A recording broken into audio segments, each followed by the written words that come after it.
সুপ্রিয় শিক্ষার্থী বন্ধুরা, তোমরা যারা বর্তমানে পঞ্চম শ্রেণীতে পড়াশোনা করতেছো, তো মাদ্রাসা থেকে তোমাদের অর্ধবার্ষিক পরীক্ষা 2026-এর একটি প্রশ্নপত্র নিয়ে হাজির হয়েছে এই ভিডিওটিতে। এই প্রশ্নপত্রটি তুমি যদি সুন্দরভাবে সম্পূর্ণ অংশটি পড়ে যেতে পারো, তো তোমার পরীক্ষায় কিন্তু 100% কমন থাকবে ইনশাল্লাহ।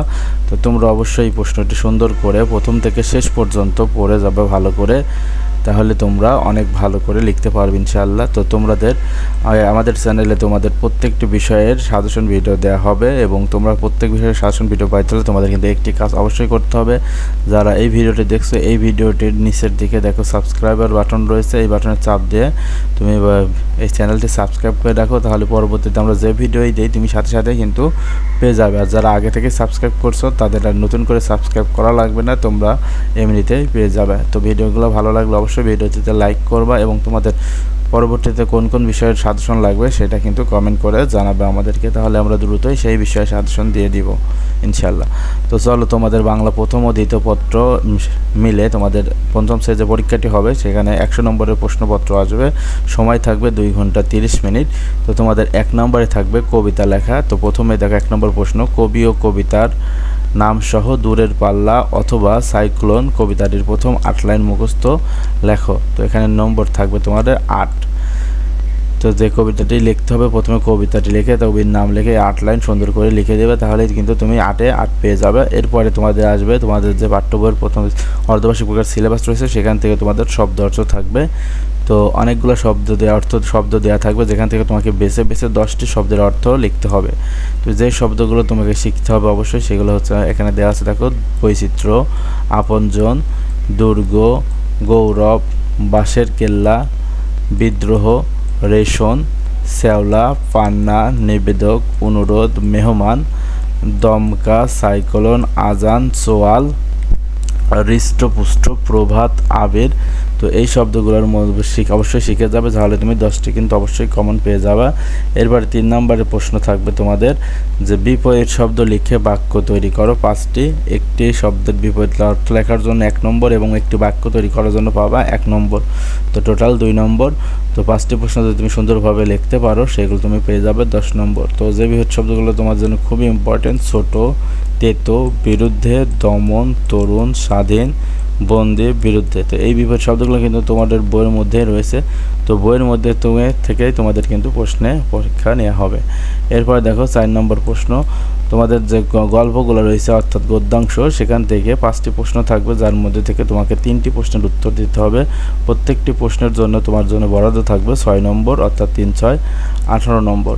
তো দেখো যে প্রশ্নগুলো তোমাকে অবশ্যই শিখে যেতে হবে সেটা হচ্ছে ক নাম্বার, বাংলাদেশে কি কি উৎসব দেখা যায়। খ নাম্বার, কোন কোন বৈশিষ্ট্যকে এটা হবে বৈশিষ্ট্য, বানান একটু মিস্টেক আছে।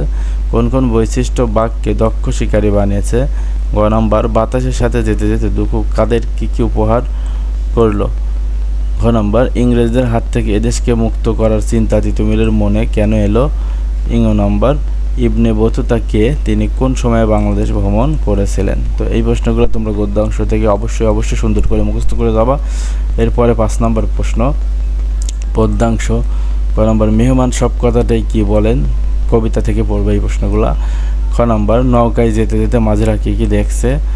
গ নম্বর, চম্পাবতীর কেশ জলে ভাসছে কেন। ঘ নম্বর, রাখাল ছেলে কেমন পথ ধরে ও কোথায় যাচ্ছে, এখানে ধরে হবে, বানান ভুল আছে একটু। তারপর ইং নাম্বার, রাখাল ছেলে কবিতা থেকে গ্রামের সকালের বিবরণ দাও। এরপর 6 নম্বর প্রশ্নে তোমাদের যে প্রশ্নটি থাকবে সেটা হচ্ছে রাখাল ছেলে কবিতাটির মূলভাব লেখো। মূলভাব লেখার জন্য তুমি পেয়ে যাবে 6 নম্বর। এরপর 7 নম্বর থাকবে বিপরীত শব্দ লেখো, 5 মার্ক। যে বিপরীত শব্দগুলো তোমরা অবশ্যই শিখে যাবে, কচি, নরম, ভারী, দামি, কাছে, কম, মিষ্টি, সুন্দর, সোজা। এরপর 8 নম্বর প্রশ্ন দেখো, যে কোনো 3টি প্রশ্নের উত্তর দিতে হবে, এটা হচ্ছে বাংলা দ্বিতীয় পত্র অংশ থেকে। তো গ নম্বর, একটি সার্থক বাক্য গঠনে কী কী গুণ ও বৈশিষ্ট্য থাকা প্রয়োজন সেটা তুমি লিখবা। খ নম্বর, সাধু চলিত ভাষার পার্থক্য লেখো, এটা শিখবা। গ নম্বর, সন্ধি কাকে বলে, কত প্রকার ও কী কী উদাহরণ সহ বর্ণনা করো। 5 নম্বর, সন্ধি বিচ্ছেদ করো। অনেকগুলো শব্দ দেওয়া থাকবে, যার মধ্যে 5টি শব্দ তুমি বাছাই করে সন্ধি বিচ্ছেদ করে দেখাবা, যেমন বিদ্যালয়, অতএব, উল্লাস, কুশাসন, উল্লেখ্য, দিগন্ত, পবিত্র। এরপরে 9 নাম্বার রয়েছে অনুপস্থিতির পত্র বা দরখাস্ত লেখো, যার জন্য রয়েছে তোমাদের 6 নম্বর অনুপস্থিতির ছুটির মঞ্জুরির জন্য প্রধান শিক্ষকের নিকট আবেদনপত্র অথবা সুন্দরবনের পানি সম্পর্কে জানিয়ে তোমার বন্ধুর নিকট একটি পত্র লেখো। 10 নম্বর যে কোনো একটি বিষয় রচনা লেখো। 10 নম্বর তো এখানে যে কোনো একটি বিষয় রচনা লিখতে হবে। তো রচনার জন্য তুমি যেগুলো শিখবে, বর্ষাকাল, শব্দ দূষণ ও প্রতিকার, আমার বাবা। তো এই 3টা রচনায় তুমি সুন্দর করে দেখে যাবে। তোমার পরীক্ষায় কিন্তু যে কোনো একটি আসবে, অবশ্য আবার 3টাও আসতে পারে। এক এক স্কুলে এক এক ধরনের প্রশ্ন হয়। তো কোনো কোনো স্কুলে দেখা যাবে যে 3টা প্রশ্ন হুবহু আসবে, কোনো কোনো প্রশ্ন এখান থেকে 2টা আসবে, কোনো কোনো স্কুলে 1টি আসবে। তো 3টা পড়লে কিন্তু একটি তুমি কমন পাবাই, এরকম একটা সম্ভাবনা রয়েছে। তো পরবর্তীতে তোমরা তোমাদের পরীক্ষা দিয়ে এসে তোমরা জানাবে তোমাদের পরীক্ষাটি কেমন হয়েছে এবং পরবর্তী কোন বিষয়ের ভিডিও চাও, অবশ্যই আমাদেরকে কমেন্ট করে জানাবে। তাহলে আমরা দ্রুতই তোমাদের জন্য পরবর্তী প্রশ্নপত্র রেডি করে দেব ইনশাআল্লাহ।